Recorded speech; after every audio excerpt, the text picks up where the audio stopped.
Hello dear friends, അസ്സലാമു അലൈക്കും, നമസ്കാരം. എല്ലാവർക്കും എൻ്റെ പുതിയ റെസിപ്പിയിലേക്ക് സ്വാഗതം. ഇന്ന് ഞാനിവിടെ കാണിച്ചിരുന്നത് നാടൻ നെയ്പ്പത്തിലാണ്. അതും നമ്മുടെ കാസർഗോട്ടുകാരുണ്ടാക്കുന്ന അടിപൊളി ടേസ്റ്റി ആയിട്ടുള്ള നെയ്പ്പത്തിൽ എങ്ങനെ ഉണ്ടാക്കുന്നതെന്ന് നോക്കാം. ഈ റെസിപ്പി സാധാരണ പണ്ട് മുതലേ എല്ലാവരും ഉണ്ടാക്കുന്നതാണ്. പണ്ട് പുതിയാപ്പിളാൾ വരുന്ന സമയത്തും ഡിന്നറിനും ബ്രേക്ക്ഫാസ്റ്റിനും ഒക്കെ ഉണ്ടാക്കലുണ്ട്. എന്നാൽ അത് പെർഫെക്റ്റ് ആയിട്ട് എങ്ങനെ ഉണ്ടാക്കുന്നതെന്ന് നോക്കാം. ഇതിനു വേണ്ടി പുട്ടിൻ്റെ പൊടിയാണ് ഞാൻ എടുത്തിട്ടുള്ളത്. 250 ml മെഷർമെൻറ്റ് കപ്പിൽ 2 കപ്പ് പുട്ടുപൊടി എടുത്തിട്ടുണ്ട്. ഇനി ഇതിലേക്ക് ആവശ്യമുള്ള തേങ്ങ ഒന്ന് ചതച്ചെടുക്കണം. അതിനുവേണ്ടി മിക്സിയുടെ ജാർ എടുത്തിട്ടുണ്ട്.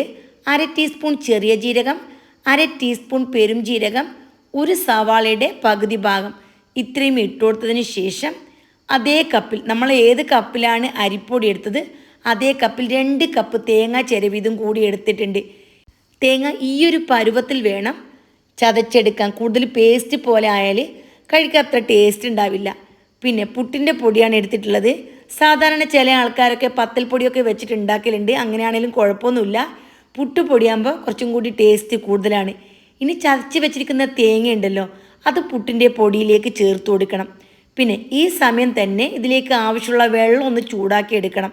സാധാരണ നെയ്പ്പത്തിൽ ഉണ്ടാക്കാൻ വേണ്ടിയിട്ട് രാത്രി അരി കുതിർത്തണം, എന്നിട്ട് രാവിലെ അടിച്ച് അരച്ചിട്ടെടുക്കണം. അങ്ങനെ കുറേ പണിയുണ്ട്. അപ്പോൾ ഇത് മെനക്കെടില്ലാണ്ട് ഉണ്ടാക്കുന്ന അടിപൊളി നെയ്പ്പത്തിലാണ്. ഞാൻ 2 കപ്പ് വെള്ളം എടുത്തിട്ട് തിളക്കാൻ വച്ചിട്ടുണ്ടായിരുന്നു. ഇതിലേക്ക് 1 ടീസ്പൂൺ ഉപ്പിൻ്റെ പൊടിയും കൂടി ചേർത്തു. ഉപ്പ് നന്നായിട്ട് കലങ്ങിയതിന് ശേഷം ഇതിലേക്ക് ആവശ്യത്തിന് ഒഴിച്ചു കൊടുക്കണം. നല്ലപോലെ തിളച്ച വെള്ളമായതുകൊണ്ട് തന്നെ ഒരു സ്പൂണ് വെച്ചിട്ട് നന്നായിട്ട് ഇളക്കിയെടുക്കണം. കൈ കൊണ്ടാകുമ്പോൾ നല്ലപോലെ പൊള്ളിപ്പോവും.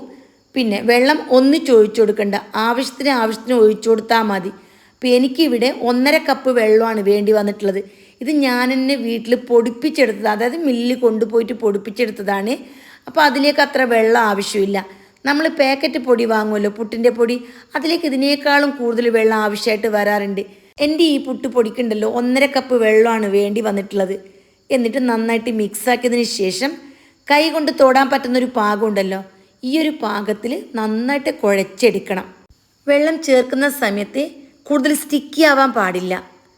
നന്നായിട്ട് ഉരുട്ടിയെടുക്കാനെല്ലാം പറ്റുന്നൊരു പാകമുണ്ടല്ലോ, ആ ഒരു പരുവത്തിലേക്ക് ആക്കിയെടുക്കണം. നമ്മൾ പുട്ടുപൊടിയിലേ ചേർത്തത്.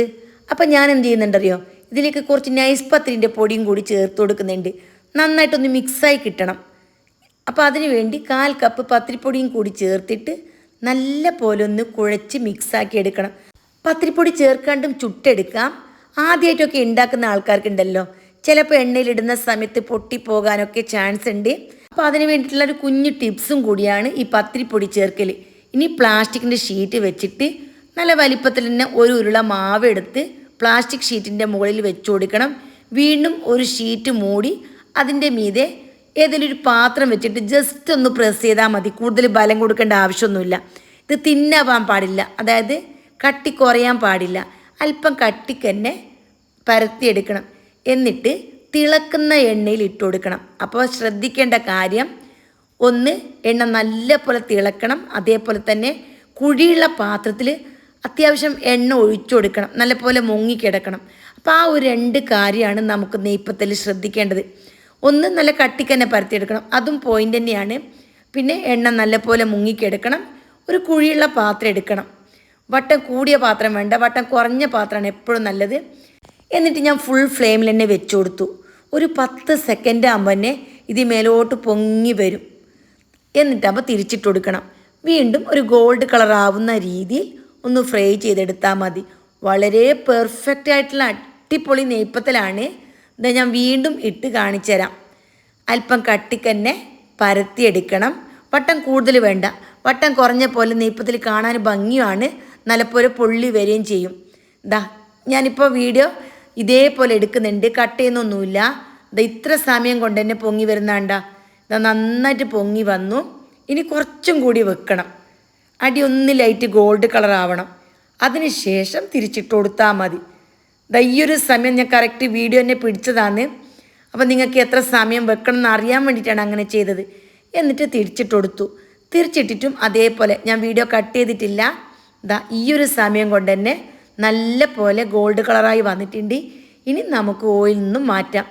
അല്പം പോലും ഓയിൽ കുടിക്കാണ്ട് അടിപൊളി പെർഫെക്റ്റ് ആയിട്ടുള്ള നെയ്പ്പത്തിലാണ് ഞാൻ നിങ്ങൾക്ക് ഇന്ന് ഷെയർ ചെയ്തത്. പണ്ട് മുതൽ തന്നെ ഉള്ളൊരു ബ്രേക്ക്ഫാസ്റ്റോ അല്ലെങ്കിൽ ഡിന്നറോ അല്ലെങ്കിൽ പുതിയാപ്ല സൽക്കാരത്തിൽ ഉൾപ്പെടുത്തുന്ന റെസിപ്പിയോ അങ്ങനെയൊക്കെ ഉണ്ടായിരുന്ന അപ്പമാണ് ഈ നെയ്പ്പത്തിൽ. എന്നാൽ ഇന്നും പല ആൾക്കാർക്കും കറക്റ്റായിട്ട് ഉണ്ടാക്കാൻ പറ്റുന്നില്ല. അപ്പോൾ ഈ ഒരു രീതിയിൽ നിങ്ങൾ ശ്രമിച്ചാലുണ്ടല്ലോ തീർച്ചയായിട്ടും വളരെ പെട്ടെന്ന് തന്നെ നിങ്ങൾക്ക് പെർഫെക്റ്റ് ആയിട്ട് ഉണ്ടാക്കാൻ പറ്റും. അപ്പോൾ ഞാൻ പറഞ്ഞ രീതി മറക്കണ്ട. പുട്ടിൻ്റെ പൊടിയാണ് എടുത്തിട്ടുള്ളത്. തിളച്ച വെള്ളം ഒഴിച്ചു കൊടുത്തു. അപ്പോൾ വെള്ളം ഓരോ ആൾക്കാർക്കും ഓരോ അളവായിരിക്കും, കറക്റ്റ് പറയാൻ പറ്റില്ല.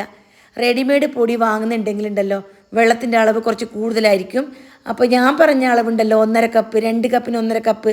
അപ്പോൾ അതെനിക്ക് കറക്റ്റായിരുന്നു. പിന്നെ ഒന്ന് ബൈൻഡിങ്ങിന് വേണ്ടി പത്തിരിപ്പൊടി ഇടുന്നത് വളരെ നല്ലതാണ്. അപ്പോൾ അങ്ങനെയുള്ള കുഞ്ഞു കുഞ്ഞു കാര്യങ്ങൾ ശ്രദ്ധിച്ചാൽ അപ്പോൾ എല്ലാവർക്കും ഇതേപോലെ നെയ്പ്പത്തിൽ ഉണ്ടാക്കാൻ പറ്റും. ഇനി ഈ രീതി കൊണ്ടുണ്ടല്ലോ നിങ്ങൾക്ക് വേണമെന്നുണ്ടെങ്കിൽ വീട്ടിൽ തന്നെ ഇരുന്ന് നെയ്പ്പത്തിൽ ഉണ്ടാക്കി സെയിൽ ചെയ്യാനും പറ്റും. നമുക്ക് സെയിൽ ചെയ്യുന്ന സമയത്ത് കുറേ അരക്കാനൊക്കെ ഉണ്ടെങ്കിൽ നല്ല ബുദ്ധിമുട്ടല്ലേ. അപ്പോൾ അരക്കൊന്നും വേണ്ട. ഈ ഒരു രീതിയിൽ നിങ്ങൾ എല്ലാവരും ഒന്ന് ട്രൈ ചെയ്ത് നോക്ക്. ട്രൈ ചെയ്ത് എന്തെങ്കിലും കുഴപ്പമുണ്ടെങ്കിൽ കമൻറ്റ് ചെയ്യണം.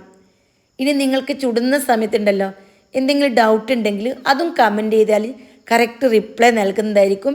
അപ്പോൾ വീണ്ടും കാണാം. Bye bye.